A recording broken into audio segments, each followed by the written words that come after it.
जय हिंद मेरे प्यारे दोस्तों, आप सभी का बहुत बहुत स्वागत है दिशा पब्लिकेशन के इस यूट्यूब प्लेटफॉर्म पर। मैं हूं शुभम अग्रवाल। दोस्तों, आज के इस वीडियो में हम बात करेंगे G20 समिट की इंडोनेशिया बाली में जो अभी हाल में ही हुई है। दोस्तों, G20 इस मीटिंग की इंपॉर्टेंस इसलिए बढ़ जाती है क्योंकि विश्व इस समय कई फ्रंट्स पर युद्ध होने के आसार को देख रहा है। जी हाँ, पूरे विश्व में जहां रूस और यूक्रेन के बीच में लंबा युद्ध चल ही रहा है, जिसके व्यापक असर देखने को मिल रहे हैं, उसके साथ साथ दोस्तों Iran, Saudi, north Korea, south Korea, चीन, ताइवान और दोस्तों अजरबैजान और आर्मेनिया के फ्रंट पर भी दोस्तों काफी मशक्कत दोस्तों देखने को मिल रही है, काफी ज्यादा तल्ख मिजाज दोस्तों देखने को मिल रहे हैं। तो इन्हीं सब मुद्दों के बीच दोस्तों ये G20 की मीटिंग हुई है और आइए जानेंगे इस मीटिंग में क्या रहे हैं मुख्य विषय चर्चाओं के, और चर्चाओं से इतर भी दोस्तों जानेंगे कि क्या बात की है वैश्विक नेताओं ने। दोस्तों, G20 को भी जानेंगे, लेकिन सबसे पहले बात कर लेते हैं कि G20 के इस मीटिंग में आखिरकार हुआ क्या है। तो आपको बता दें कि 17वीं मीटिंग ये हुई थी G20 देशों की, जो भी इंडोनेशिया के बाली में हुई थी, जहां पे इंडोनेशिया जो था वो इस मीटिंग का अध्यक्ष था। अब दोस्तों यहाँ पे अच्छी बात यह है कि यहां से मीटिंग जो है वो भारत को ट्रांसफर कर दी गई है, यानी अगले साल 2023 के लिए भारत G20 का अध्यक्ष बनेगा और अगली मीटिंग जो होने वाली है 2023 में वो भारत में ही नई दिल्ली में होने वाली है। तो यहां इस मीटिंग में चार्ज भी भारत को दोस्तों G20 की प्रेसिडेंसी का दिया गया है। अगर बात करें 2022 की इस मीटिंग की, तो थीम थी रिकवर टुगेदर रिकवर स्ट्रॉन्गर। दोस्तों, पेंडेमिक काल में हमने देखा, पेंडेमिक के काल में सभी देशों ने अपनी इकोनॉमी को लेकर और बाकी चीजों को लेकर काफी सफर किया है। इसीलिए इस G20 मीटिंग की थीम रखी गई थी रिकवर टुगेदर रिकवर स्ट्रॉन्गर, यानी उस पेंडेमिक के जो हमारे ऊपर प्रभाव हुए थे, उन प्रभावों से निकलकर अब सभी देश साथ में आए और सभी देश और मजबूती से आगे बढ़े। और उसी थीम पर बेस्ड कई देशों ने यहाँ पर अपने सुझाव दिए और उन पर दोस्तों काफी सारी हमने बातें यहाँ पर की। तो आइए जानेंगे दोस्तों कि इन मुद्दों पर हमने क्या बात की है G20 के इस मीटिंग में।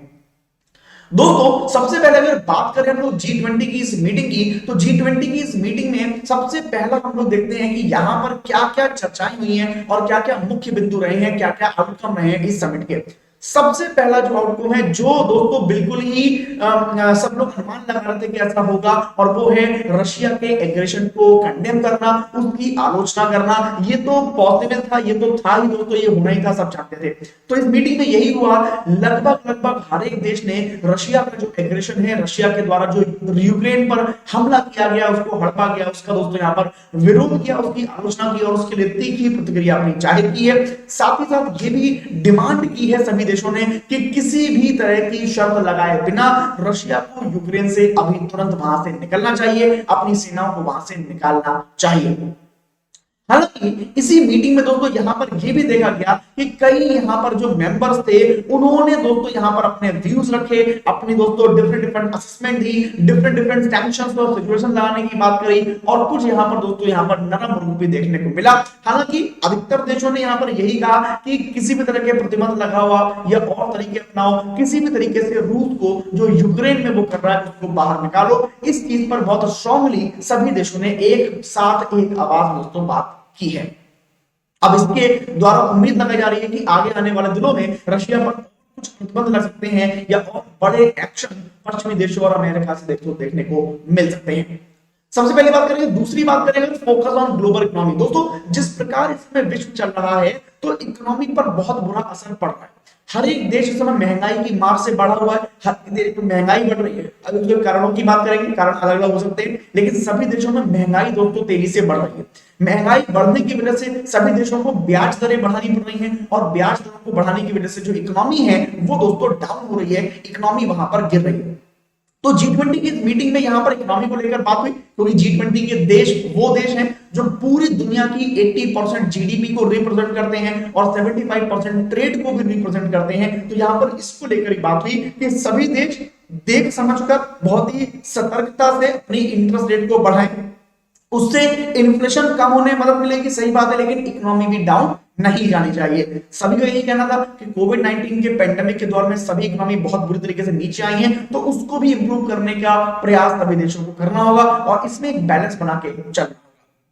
साथ ही साथ फूड सिक्योरिटी पर दोस्तों यहाँ पर बहुत कुछ देखने को मिला और सभी देश एक तरीके से फूड सिक्योरिटी को लेकर बहुत सजग दिखे। जिस प्रकार से खाद्यान्न की समस्या दोस्तों इससे बनी हुई है, प्रत्येक देश में बनी हुई है और रूस और यूक्रेन के युद्ध की वजह से खाद्यान्न समस्या चरम पर पहुंच गई है। क्योंकि आपको बता दूं रूस और यूक्रेन दोनों मिलकर पूरे विश्व का 70% जो गेहूं है वो दोस्तों निर्यात करते हैं। इसके अलावा पूरे खाद्य सप्लाई की बात करूं तो लगभग 60% आप मान सकते हैं जितना भी खाद्यान्न सप्लाई होता है वो यूक्रेन और रशिया के द्वारा ही पूरे विश्व में होता है। अब ये दोनों दोस्तों युद्ध में घिरे हुए हैं, इसीलिए आप समझ सकते हैं कि खाद्यान्न की कितनी बड़ी समस्या ऐसे पूरे विश्व के सामने होगी। तो उस पर भी दोस्तों G20 देशों ने यहाँ पे प्रॉमिस किया है कि साथ में कोऑर्डिनेट करेंगे, कोऑपरेट करेंगे और एक्शन लेंगे फूड सिक्योरिटी को लेकर। साथ ही साथ हम लोग ब्लैक सी ग्रेस इनिशिएटिव को भी तो चालू करेंगे।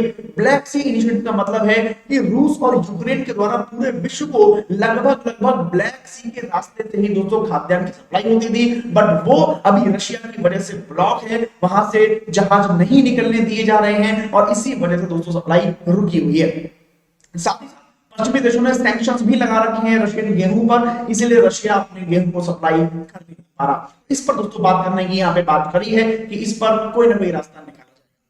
इसके साथ साथ दोस्तों क्लाइमेट चेंज की बहुत जबरदस्त तरीके से बात हुई। हमने देखा था G20 समिट में सभी लीडर्स वहां पे पौधारोपण करते हुए नजर आए थे, यानी क्लाइमेट को लेकर सभी देश एक सुर में दोस्तों बहुत ही तगड़ा फैसला लेने वाले हैं और यहाँ पर फैसला ले भी लिया गया है। G20 देशों के द्वारा कहा गया है कि सभी देश मिलकर ऐसे प्रयास करेंगे कि पृथ्वी का जो टेम्परेचर है, जो ग्लोबल टेम्परेचर है, वो किसी भी सूरत में 1.5 डिग्री यानी 1.5 डिग्री सेल्सियस से ज्यादा ना बढ़ पाए। मतलब हम प्रयास ऐसे करेंगे कि पृथ्वी का तापमान बढ़ रहा है उसको हम रोक तो नहीं पाएंगे, लेकिन इतना ना बढ़ जाए कि हमारे लिए बेकार हो जाए। तो हम वहां पे एक लिमिट सेट कर चुके हैं 1.5 डिग्री सेल्सियस, मतलब पृथ्वी का तापमान इससे ज्यादा ना बढ़े, हम ऐसा प्रयास यहाँ पर करेंगे। और साथ ही साथ पेरिस एग्रीमेंट पर जो भी हमने क्लाइमेट चेंज को लेकर अपने अपने दायित्व लिए थे, अपने अपने टारगेट लिए थे, उनको पूरा करने की बात करेंगे, उनको गोल को पूरा करने की बात करेंगे। बताते हैं आपको पेरिस एग्रीमेंट की बात आई है, अभी कुछ दिन पहले ही भारत की ओर से पश्चिमी देशों विशेषकर अमेरिका और यूरोप के देशों पर ये आरोप लगाए गए थे कि भारत को ये सब लोग सलाह देते हैं, भारत को सीख देते हैं कि भारत को जो है वो ऊर्जा बचाने पर काम करना चाहिए, क्लीन एनर्जी पर काम करना चाहिए। तो भारत के लोगों ने कहा था, भारत के जो ऑफिशियल लोगों ने कहा था कि पेरिस एग्रीमेंट के जो गोल्स हैं उनको केवल भारत ही फॉलो कर रहा है। भारत ही अकेला ऐसा देश है जिसने पेरिस एग्रीमेंट के अपने सभी टारगेट, सभी गोल को पूरा किया है, जबकि पश्चिमी देश और अमेरिका इन दोनों ने ही अपने पेरिस एग्रीमेंट के किसी भी टारगेट, किसी भी गोल को पूरा नहीं किया है जो क्लाइमेट चेंज को लेकर लिए गए थे। तो वहीं दोस्तों G20 में भी इस बात को उछाला गया और 2015 में जो पेरिस एग्रीमेंट हुआ था उसके सभी टारगेट को पूरा करने की बात सभी देशों द्वारा की गई। इसके अतिरिक्त डिजिटल ट्रांसफॉर्मेशन की यहाँ पे बात की गई है, इंपॉर्टेंस उसकी क्या है वो समझाई गई है कि किस तरीके से डिजिटल ट्रांसफॉर्मेशन के साथ हम लोग सस्टेनेबल डेवलपमेंट गोल्स को प्राप्त कर सकते हैं। इस तरीके को इंकरेज किया गया। इंटरनेशनल कोलैबोरेशन की बात की गई कि इस चीज के लिए इंटरनेशनल कोलैबोरेशन होना चाहिए। जो देश डिजिटली पीछे हैं उनको डिजिटली आगे लाना चाहिए, उनको टेक्नोलॉजी देनी चाहिए ताकि दोस्तों स्पेशली जो हमारी वुमेन्स हैं, जो गर्ल्स हैं और जो बाकी पीपल्स हैं जो वल्नरेबल सिचुएशन में हैं, उन तक दोस्तों सभी चीजें पहुंचाई जा सके और उनको विश्व से जोड़ा जा सके। भारत की भी यहाँ पे तारीफ दोस्तों देशों ने की है कई बार कि भारत डिजिटली बहुत आगे चला है और भारत ने तकनीक का प्रयोग करके कई विकसित देशों को भी सर्विस प्रोवाइडर बनने में पीछे छोड़ दिया है। जैसा कि कोविड काल में देखा गया कि भारत ने बहुत तेजी से कोविड प्लेटफॉर्म के लिए बहुत सारी ऑनलाइन सुविधाएं यहाँ पर दी हैं, बाकी देश इतनी जल्दी वो नहीं कर पाए। तो इसी प्रकार का डिजिटल ट्रांसफॉर्मेशन की बात यहाँ पे G20 देशों द्वारा भी की गई है। इसके साथ हेल्थ को लेकर दोस्तों बहुत ही सतर्क रहे हैं G20 देश और इन्होंने अपना एक कॉन्टिन्यूअस कमिटमेंट यहां पर दिया है प्रमोट करने के लिए हेल्दी और सस्टेनेबल रिकवरी को। जिस प्रकार से दुनिया हेल्थ स्वास्थ्य के मामले में पीछे की ओर जा रही है, लोग सफर कर रहे हैं, उन तक स्वास्थ्य सुविधाएं नहीं पहुंच पा रही हैं और उनको एक पोषणयुक्त आहार नहीं मिल पा रहा है, इन सभी चीजों पर G20 देशों ने खास तौर पर बात की है और कॉन्टिन्यूअस कमिटमेंट के लिए दोस्तों यहाँ पर साझेदारी की है, एक्सप्रेस दिखाया, अपने विचारों को दिया है कि अभी हम यहाँ पर एक साथ काम करेंगे और जो सस्टेनिंग यूनिवर्सल हेल्थ कवरेज है उसको प्राप्त करने में सभी देश एक दूसरे का सहयोग भी करेंगे। इसके साथ साथ यहाँ पर एक तरह के फंड को बहुत प्रमोट किया गया। फंड की बात यहाँ पे की गई जो कि न्यू फाइनेंशियल इंटरमीडियरी फंड है दोस्तों पेंडेमिक प्रिवेंशन के लिए। मतलब आगे आने वाले समय में अगर कभी कोई पेंडेमिक आती है या कभी कोई महामारी आती है तो उससे बचने के लिए अभी से सभी देशों ने एक फंड दोस्तों यहाँ पर प्रिपेयर कर दिया है, जिसकी तारीफ इस मीटिंग में की गई कि वर्ल्ड बैंक के द्वारा ये काम जो किया गया है वो बाकी में काबिल तारीफ है। इस तरह के फंड होने चाहिए जो आगे आने वाले खतरों से हमें लड़ने की ताकत देंगे। साथ ही साथ जो ग्लोबल हेल्थ गवर्नेंस है उसको स्ट्रेंथन करना, उसको मजबूत करना और वर्ल्ड हेल्थ ऑर्गेनाइजेशन के साथ कोऑपरेशन करना, ये दोस्तों सारी बातें यहां पर G20 देशों द्वारा कही गई हैं अपने इस आउटकम में।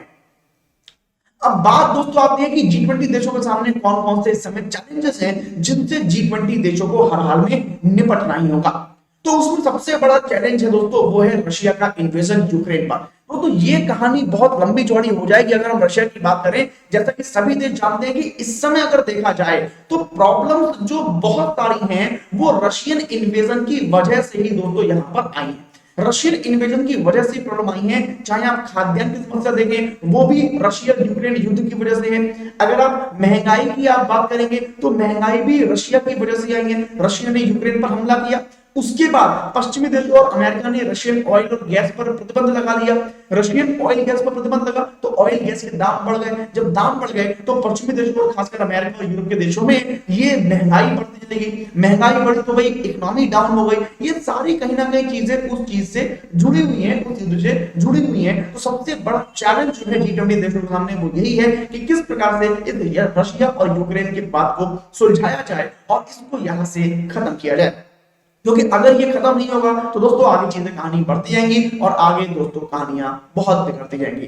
हालांकि यहां पर मैं एक बात और कहूंगा कि जियोपॉलिटिक्स में दोस्तों कोई भी देश दूध का धुला नहीं होता। यहां पर कई देश ऐसे हैं जो पीठ पीछे रशिया को सपोर्ट कर रहे हैं। जैसे कि अभी अमेरिका की बात करूं तो अमेरिका की एक कंपनी के नाम बीच में आया था जो रशियन S-400 के लिए सॉफ्टवेयर प्रोवाइड कर रही थी। अभी एक और खुलासा हुआ है जिसमें पता लगा है कि रशियन जो जिले हैं, रशियन जो क्षेत्र है वहां पर अभी भी अमेरिकन बैंक अपना काम पूरी तरीके से कर रहे हैं जबकि उस पर प्रतिबंध लगा हुआ है। यूरोप के देशों पर भी बात आई थी कि जब यूरोप और अमेरिका ने रशियन ऑयल पर प्रतिबंध लगा दिया था उसके बाद भी रशियन जो गैस थी वो यूरोपियन देश और अमेरिका खूब धड़ल्ले से खरीद रहे थे। मतलब यहाँ पे विरोधाभास दोस्तों देखने को मिला था। मतलब जो देश रशिया यूक्रेन युद्ध को खत्म करने की बात कर रहे हैं वही पीठ पीछे जो है वो रशिया को सपोर्ट कर रहे हैं, इस युद्ध को और आगे बढ़ावा दे रहे थे। तो इस प्रकार की चीजें बहुत सारी चल रही हैं, इनको समेटना, इनको सही करना ये G20 देशों की सबसे बड़ा चैलेंज इसमें दोस्तों बन सकता है। इसके अलावा जो इन्फ्लेशन पर इसका इंपैक्ट पड़ रहा है, जैसा कि मैंने अभी आपको बताया कि इन्फ्लेशन पर इसका बुरा प्रभाव पड़ रहा है और अभी तक क्या हुआ कि प्रभाव पड़ा है लेकिन अभी तक तो इन देशों ने अपने आप को झेल लिया। भाई सीधी सी बात है, अगर मान लीजिए मैं एक इंसान हूं और मैं कई 10-12 सालों से नौकरी कर रहा हूं, एकदम से मेरी नौकरी छूट जाती है तो 2-3 महीने जो है मैं सर्वाइव कर लूंगा क्योंकि मेरे पास पिछला पैसा बचा हुआ होगा। बट 2-3 महीने के बाद भी अगर मेरी नौकरी नहीं लगती है तो फिर मुझे दिक्कत होगी। वही अभी देशों के साथ होता है। अमेरिका और पश्चिमी देश खासतौर पे अभी तक सरवाइव कर रहे थे, बढ़ी हुई महंगाई को झेल पा रहे थे क्योंकि पिछला पैसा बचा हुआ था। बट अब अगले 2-3 महीनों में इन देशों की स्थिति बहुत बुरी होने वाली है और यहां से फिर बिल्कुल बुरी तरीके से ये लोग निपटने वाले हैं। तो इसीलिए इन्फ्लेशन की जो कहानी है वो बहुत ज्यादा खतरनाक हो गई है। दूसरी बात, इन्फ्लेशन को बढ़ने से रोकने के लिए बैंकों ने जो इंटरेस्ट रेट है उनको बढ़ा दिया है। जब इंटरेस्ट रेट बढ़ गए हैं तो इकोनॉमी डाउन हो गई है, तो वो दूसरा वहां पे खतरा पैदा हो गया। इस प्रकार से पूरी इकोनॉमी जो है उसमें तबाह होने के कगार पर खड़ी हुई है। इसलिए इसको रोकना दोस्तों यहाँ पे बहुत जरूरी है। अमेरिका और यूनाइटेड किंगडम जैसी बड़ी इकोनॉमी भी दोस्तों अब इसके प्रभाव में आ चुकी है और इसके लिए अब कुछ ना कुछ करना दोस्तों जरूर पड़ेगा इन सभी देशों को। इसके अलावा मेजर इकोनॉमी के स्लोडाउन की बात मैंने अभी आपको बताया मैंने कि मेजर इकोनॉमी जो बड़ी बड़ी इकोनॉमी है वो किस प्रकार से डाउन जा रही है और साथ ही साथ जो जियोपॉलिटिकल रिस्क है दोस्तों वो भी दोस्तों पनपते जा रहे हैं। चाहे मैं चाइना की बात करूं चाहे मैं अमेरिका की बात करूं, अभी हमने 2 इकोनॉमी की बड़ी बात की है। अब इन दोनों जो चाइना और अमेरिका है ये दोनों विश्व की सबसे बड़ी 2 इकोनॉमी है और इनके ट्रेड में भी दोस्तों बहुत डिक्लाइन देखने को मिला है। इनकी इकोनॉमी भी दोस्तों नीचे जाती हुई इस समय दिख रही है। इन दोनों देशों को भी टेंशन यहाँ पे होने लगी है। साथ ही साथ यूके यानी यूनाइटेड किंगडम का जो ट्रेड है वो भी दोस्तों नीचे आया क्योंकि कंपनियों को भाई पैसा मिल ही नहीं रहा है, पैसा नहीं मिल रहा है तो वो व्यापार आगे नहीं बढ़ पा रही है। तो ये दोस्तों बहुत बड़ी परेशानी यहाँ पर देखने को मिली है इन सभी देशों को। तो ये कुछ बातें थी दोस्तों जो G20 की समिट में हुई है। आइए जान लेते हैं G20 क्या है। तो 1999 में G20 यानी ग्लोबल 20 को दोस्तों बनाया गया था। ये ग्लोबल 20 जो है ये विश्व की सबसे बड़ी 20 अर्थव्यवस्थाओं का एक ग्रुप है दोस्तों, जिसमें दुनिया भर के सबसे बड़ी अर्थव्यवस्थाओं वाले 20 देश दोस्तों शामिल होते हैं। इसी में आपको बताऊं तो यहां पर एक बात आपको जानकर अच्छा लगेगा कि G7 और G8 करके भी दोस्तों ग्रुप होते हैं। G7 में 7 बड़ी अर्थव्यवस्थाओं वाले देश हैं, ठीक है। और G8 की अगर बात करें तो G8 में रशिया भी शामिल कर लिया था, रूस को भी शामिल कर लिया था, बट G8 को फिर खत्म कर दिया गया जब रूस ने 2014 में क्रीमिया पर आक्रमण कर दिया था, तो इसको फिर यहां से खत्म कर दिया गया, ठीक है। अभी केवल क्या रह गया, G7 रह गया, जिसमें 7 देश बड़े बड़े हैं, और उसके बाद G20 इसमें 20 बड़े देश दोस्तों शामिल है। अगर बात करें इसकी इंपॉर्टेंस की तो G20 जो है दोस्तों, मैंने पहले बताया आपको, दुनिया भर की पॉपुलेशन का 60% पॉपुलेशन इन 20 देशों में ही है। जी हाँ, 8 अरब हो चुकी है दुनिया भर की जो जनसंख्या है, जनगणना है, उसमें 8 अरब अभी निकल के आया था पिछले कुछ दिनों में कि 8 अरब लोग रहते हैं इस पूरी पृथ्वी पर। 8 अरब में से जो 60% लोग हैं वो इन्हीं 20 देशों में रहते हैं, जबकि दुनिया भर में 200 से भी ज्यादा देश दोस्तों हैं। इसी प्रकार जीडीपी की बात करेंगे तो लगभग 80% जीडीपी इन्हीं 20 देशों के पास है, और 75% जो ट्रेड है वो भी यही 20 देश आपस में दोस्तों करते हैं। तो इसलिए G20 का बहुत बड़ा दोस्तों रोल इस पूरी दुनिया को बदलने और बिगाड़ने में रहेगा। दोस्तों G20 के मेंबर देशों की अगर बात करें, मैं आपको बता दूं, ये देखिए मैप में आपको दिखाता हूं जिसमें आपको G20 देशों के मेंबर देश आप देख पाएंगे। यहाँ पर ये मैंने कुछ मेंबर देश आपको दिखाए हैं, इसमें मैं अपना चेहरा एक बार हटाता हूं तो आप देख पाएंगे। देखिए ये 20 वो देश हैं जिनके नाम आपको दिख रहे होंगे। अगर हम पश्चिम से बात करें तो यूनाइटेड किंगडम है, फ्रांस है, जर्मनी है, यूरोपियन यूनियन है, इटली है, तुर्की है, सऊदी अरेबिया है, साउथ अफ्रीका है, इंडिया है, इसके अलावा रशिया है, चाइना है, रिपब्लिकन ऑफ कोरिया है, जापान है, इंडोनेशिया है, ऑस्ट्रेलिया है, कनाडा है, यूनाइटेड स्टेट है, मैक्सिको है, ब्राजील है और अर्जेंटीना है। ये सारे देश दोस्तों सब हैं जो G20 के मेंबर कंट्रीज दोस्तों हैं। इनको दोस्तों पूरे विश्व की इस समय जिम्मेदारी दी गई है। अब दोस्तों ये तो थी मीटिंग की बात। अब बिटवीन द लाइन्स हम लोग बात करें तो इस पूरी मीटिंग में इंडिया का भी मेजर रोल रहा। जिस प्रकार से इंडिया को अमेरिका के बराबर में सीट दी गई और जिस प्रकार से वर्ल्ड लीडर्स में अपने इंडियन प्राइम मिनिस्टर प्रधानमंत्री मोदी से मिलने की उत्सुकता देखी गई, उससे ये बात साफ हो जाती है कि भारत का रुतबा और भारत की इंपॉर्टेंस इस समय वर्ल्ड पॉलिटिक्स में बहुत ज्यादा बढ़ गई है, और भारत को ही कई मामलों में सुलझाने वाले व्यक्ति या सुलझाने वाले देश के रूप में देखा जा रहा है। चाहे वो रूस और यूक्रेन की बात हो, वहां पर भी भारत एक बड़ा मीडिएटर बन के दोस्तों प्रेजेंट हो सकता है। इसके अलावा कई और मामलों में भी भारत दोस्तों अपनी ताकत को यहाँ पर दिखा रहा है। तो आगे आने वाले समय में देखना होगा कि भारत किस प्रकार से अपने इस कद का फायदा उठाता है अपने कद को और बढ़ाने के लिए, और साथ ही साथ G20 के साथ साथ पूरे विश्व को बढ़िया और शांति की ओर ले जाने के लिए भारत क्या करता है ये देखना होगा। दोस्तों आपको बता दें कि भारत के भी अपने सारे बहुत सारे मुद्दे हैं, चाहे वो यूएनएससी में परमानेंट सीट की बात हो, चाहे वो अपने और भी रुतबे की बात हो, अपने व्यापार की बात हो, और भी कई सारी बातें हो। ये सारी बातें भारत G20 के माध्यम से रख सकता है। चाहे वो भारत में टेररिज्म की बात हो, पाकिस्तान की बात हो, चाइना की बात हो, या फिर जो अफगानिस्तान की बात हो, इन सभी बातों को, इन सभी अपने मुद्दों को भारत इस मंच के द्वारा ही पूरे विश्व के सामने रख सकता है। इसलिए भारत के लिए भी ये मंच बहुत महत्वपूर्ण हो जाता है। तो मुझे बताइए वीडियो कैसा लगा, और आपको क्या लगता है कि G20 का मेंबर भारत बना है और भारत अब उसकी अध्यक्षता करेगा 2023 में, तो भारत अध्यक्षता में कौन कौन से बड़े फैसले कर सकता है या किस प्रकार से पूरे विश्व को भारत की ओर अट्रैक्टिव कर सकता है, ये आप मुझे कमेंट सेक्शन में लिख के बताइए। दोस्तों ये वीडियो आपको अच्छा लगेगा तो इस वीडियो को लाइक और शेयर जरूर करें। आप सभी ने वीडियो के एंड तक मेरे साथ दिया, इस वीडियो को देखा, आप सभी का बहुत धन्यवाद। और अगर आपको अच्छी लगी वीडियो तो इस वीडियो को लाइक शेयर और सब्सक्राइब दोस्तों जरूर करें, ताकि मैं आपसे जुड़ा रहूं और आप मुझसे जुड़े रहें। मैं मिलूंगा आपको दोस्तों नेक्स्ट वीडियो में नेक्स्ट किसी बढ़िया टॉपिक के साथ। तब तक मैं आपसे विदा लूंगा। आप सभी लोग खुश रहिए, सुरक्षित रहिए, स्वस्थ रहिए, हमेशा ऊर्जाओं से भरे रहिए और हमेशा आलस से दूर रहिए। आप सभी को नमस्कार, आप सभी को जय Hind. It all starts with a belief. Belief to carve out a new path to bring knowledge. To build the leaders of tomorrow. We bring the way that leads to something new. To something better than the rest. At the right moment. at the right turn, at the right page. Now unveiling the Outlook that is dynamic,